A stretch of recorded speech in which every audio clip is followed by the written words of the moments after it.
10 puppeteers and 9 mime artists, along with 42 extras and 18 principals, supported by a crew of 90, worked almost a month to make this sequence. Communication between the masked players, Jabba's hidden operators, and the rest of the cast and crew was a problem.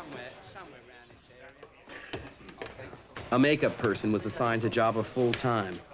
Relatively speaking, the rest of us required much less attention. Bit on the eye. He's now got the idea, so her rope is coming in very well. And on a shot of your two hands doing it, without her in the background, and just some... Hey, sweetheart, I like your threads. Sorry. Yeah, I'll bring him in. You think that'll work that way? Yeah, I think it'll work very well. I'll do it without moving my mouth, so if you decide not to use it. Red line, let's go. Settle down, please. Sorry, matey, just a little foreground smoke, please. Yes, please. Don't talk.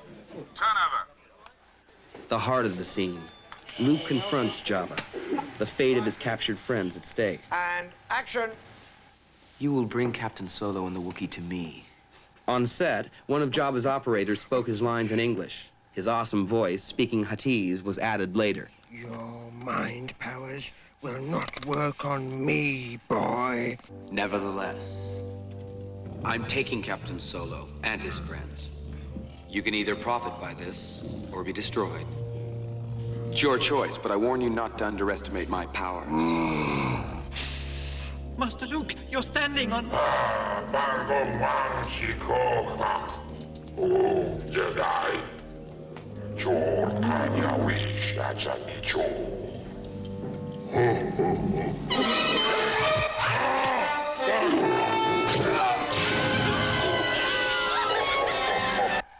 And cut.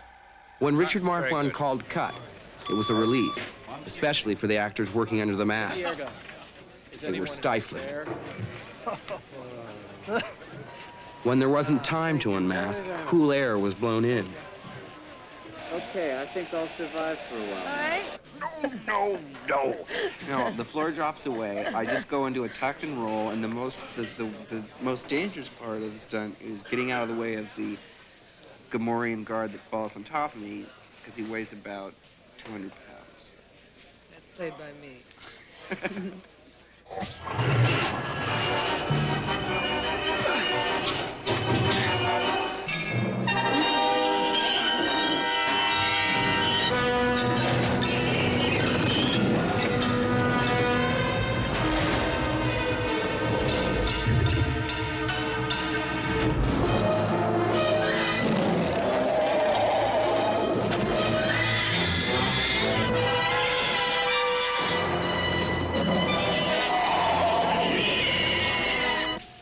Luke is backing up, and the pig is right here, trying to get into the thing.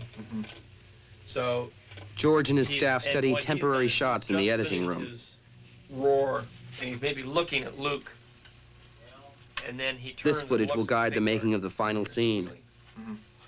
All right, now here is the shot that has to be done with taste.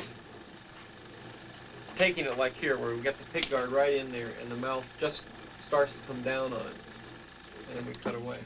What I want him to do is turn around and look at Luke, and then, as he's looking, you know, the hand is sort of dangling out down, and and he's chewing as he turns, and he, slurps it up, gobbles it up, and the hand disappears. It's spaghetti. Yeah. And then starts to move forward. Art director Joe Johnston sketches the new ideas.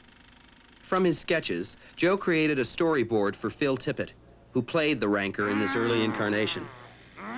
Yes, that's Phil underneath that rubber suit. Dennis Murin directed miniature special effects photography. His colleagues, Richard Edlund and Ken Ralston, did our space shots.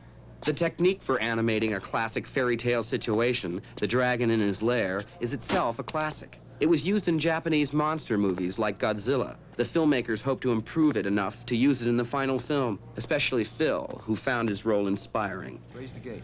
In the end, though, the Rancor's cave was reduced to snugger proportions. It was about 30 inches high. The Rancor himself was scaled down to an 18-inch puppet. Phil's hand animated his head. Rods moved the rest of his body. He was photographed in slow motion, so his movements would appear massive and menacing. The Rancor is a sleight-of-hand trick created by expert magicians for a medium that is literally quicker than the eye.